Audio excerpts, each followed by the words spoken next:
সাহসৰ অনুপ্ৰেৰণা হৈ পৰিল খাটকটৰাৰ পিংকি।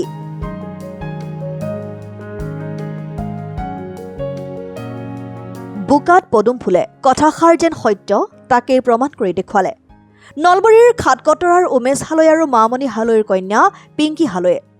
উচ্চতৰ মাধ্যমিক কলা শাখাত নলবাৰীৰ Assam valley academy senior secondary স্কুলৰ পৰা আটাইকেইটা বিষয়ত লেটাৰ নম্বৰ তথা ডিষ্টিংশ্যন সহ উত্তীৰ্ণ হ'বলৈ সক্ষম হয়।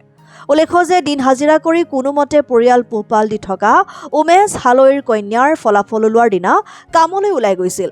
সন্ধিয়াৰ ভাগত কন্যা পিংকিৰ ফলাফল শুনি আনন্দত আত্মহাৰা হৈ পৰে। পঢ়া টেবুলৰ অভাৱৰ বাবে প্লাষ্টিকৰ ডাইনিং টেবুল আৰু বিচনাত বহিয়েই পঢ়া শুনা কৰিছিল পিংকিয়ে। টিউচন দিবলৈও সক্ষম নাছিল দিন হাজিৰা কৰা পিতৃৰ। নিজৰ পৰিশ্ৰম আৰু অধ্যয়নপুষ্ট মানসিকতাৰ ফলতেই সফলতাৰ কৃতিত্ব লাভ কৰে পিংকিয়ে। মই অসম ভেলী একাডেমী নলবাৰী কলেজৰ পৰা এবাৰ ফাইনেল পৰীক্ষা দিছিলোঁ আৰু ফাইনেল পৰীক্ষাত মই 445 নম্বৰ লাভ কৰিছোঁ, অৰ্থাৎ 89%।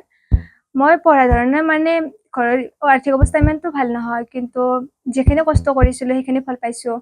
অৰ্থাৎ মই বেছি সময় পঢ়া নাছিলোঁ। কলেজ যিহেতু 9টাৰ পৰা আমি 3 বজালৈ কলেজতে থাকোঁ, বা আহোঁতেও দেৰি হয়, হ'লে 4 বজা 4:30 বজাত ঘৰ আহি পাওঁ। হ'লে 6 বজাৰ পৰা ভালকৈ পঢ়িছিলোঁ মই ৰাতি 12 বজালৈকে। আৰু ৰাতিপুৱা মই 4 বজাতে উঠিছিলোঁ আৰু 4 বজালৈকে যিখিনি সময় পাওঁ কলেজলৈ যাবলৈ থাকে সেইখিনি সময় পঢ়িছিলোঁ। বাকী কলেজ বন্ধৰ পিছত যিখিনি সময় পালোঁ সেইখিনি সময়ত ভালদৰে পঢ়িছিলোঁ। দিনটোত মিলি তাৰমানে 12 ঘণ্টা বা কেতিয়াবা 14 ঘণ্টা হয়, সেনেকৈ তেনেকৈ পঢ়িছিলোঁ। আৰু প্ৰেৰণা মানে মা দেউতা অলপমান মানে কষ্ট হৈছে মোৰ লগত, বহুতখিনিয়ে কষ্ট হৈছে, কাৰণ ৰাতি টোপনিও আহিব নোৱাৰে, সেইদিনাখন ৰখি থাকিব লাগে অকলে পঢ়িব লাগে কাৰণে। দেউতাও হাজিৰা কৰি আহিও কিন্তু বহুতখিনি সহায় কৰিছে। তাৰপিছত এনেকৈ দেউতা ৰখি থাকে, ৰাতি পঢ়িলেও 3টা বজাকালি ৰখে কেতিয়াবা, তাৰপৰা যিমান সময় পঢ়ে সেইখিনি সময় ৰখি থাকে। আৰু খুৰীমাৰ পৰা বহুতখিনি সহায় পাইছোঁ মই, কাৰণ খুৰীমা অলপমান মোক তাৰমানে সাহস দি আছিল যে তুমি ভাল কৰিব লাগিব ৰিজাল্ট, বা তুমি ভালকৈ পঢ়িব লাগিব, যিহেতু আমি দুখীয়া ঘৰৰ। তেনেকুৱাকৈ মোক প্ৰেৰণা দিছিল বা উৎসাহ যোগাই আছিল খুৰীমাই।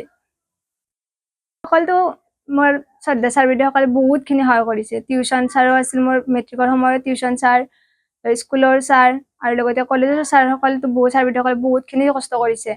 আৰু আমাৰ লগত যিখিনি কষ্ট কৰিছে বা সেইখিনি ফল দিব পাৰিলে ভাল লাগে। লগতে যথেষ্টখিনি সহায়ো কৰিছে, বা কিবা নোৱাৰিলেও বুজাই দিছে, বা ফোন কৰি হ'লেও কৈছে, কলেজততো বুজাই দিছেয়ে। লগতে ইয়াৰ মাধ্যমেৰে মই ছাৰ বাইদেউসকলক ধন্যবাদ জ্ঞাপন কৰিছোঁ। লগতে আপোনাকো আমাৰ ঘৰলৈ অহাৰ বাবে ধন্যবাদ জ্ঞাপন কৰিলোঁ। আৰু লগতে মোৰ প্ৰধান শিক্ষক অৰ্থাৎ আমাৰ অধ্যক্ষ মহোদয় কলেজৰ, তেখেতলৈ ধন্যবাদ জ্ঞাপন কৰিছোঁ। তেখেতে বহুতখিনি পৰামৰ্শ দিছে, বা কেনেকৈ পঢ়িব লাগিব, কেনেকৈ কি কৰিব লাগিব, বা কলেজত গ'লেও কৈছিল যে ভালকৈ পঢ়িবা, এক্সামৰ আগতো ভালকৈ খবৰ লৈছিল। কলেজৰ পৰা সম্পূৰ্ণখিনি তাৰমানে কৰিছে আৰু যে ভাল হ'ব লাগে ৰিজাল্ট, অতি কষ্ট কৰি কিনে আমাক কলেজখনৰ পৰাই এই ফলাফল লাভ কৰিবলৈ সক্ষম কৰি তুলিছে। News desk report, Assam time. ৰাইজৰ কণ্ঠ অসম টাইম।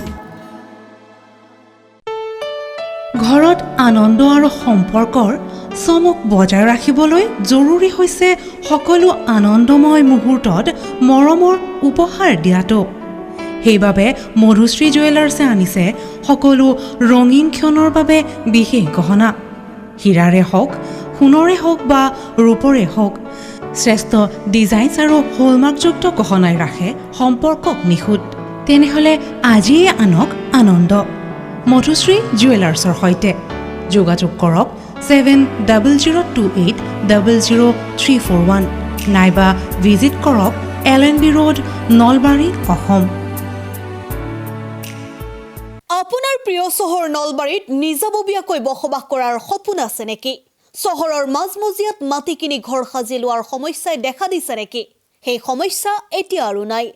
চহৰৰ মাজমজিয়াত মাটি নিকিনাকৈ নিজে ঘৰ নসজোৱাকৈ এটা বিলাসী ঘৰৰ গৰাকী হ'ব পাৰিব আপুনি। নলবাৰীত প্ৰথমবাৰৰ বাবে সেই সুবিধা আহিছে।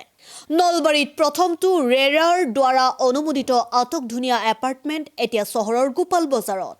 নিৰ্মাণ হৈ উঠিছে আটকধুনীয়া আহল বহল এপাৰ্টমেণ্ট তীৰ্থদ্বীপ এনক্লেভ।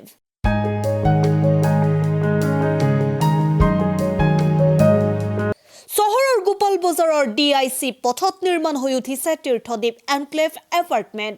2টা আৰু 3টা আটকধুনীয়া শুৱনি কোঠাযুক্ত সপোনৰ ঘৰ। যথোপযুক্ত গাড়ী পাৰ্কিঙৰ সুবিধা, নিৰিবিলি পৰিৱেশ, যাতায়াত আৰু যোগাযোগৰ উপযুক্ত সুবিধা। আপোনাৰ সপোনৰ ঘৰখনৰ বাবে ন্যূনতম হাৰত বুকিং চলি আছে। পলম নকৰি এতিয়াই যোগাযোগ কৰক 9706010636 আৰু 9954253864 নম্বৰত।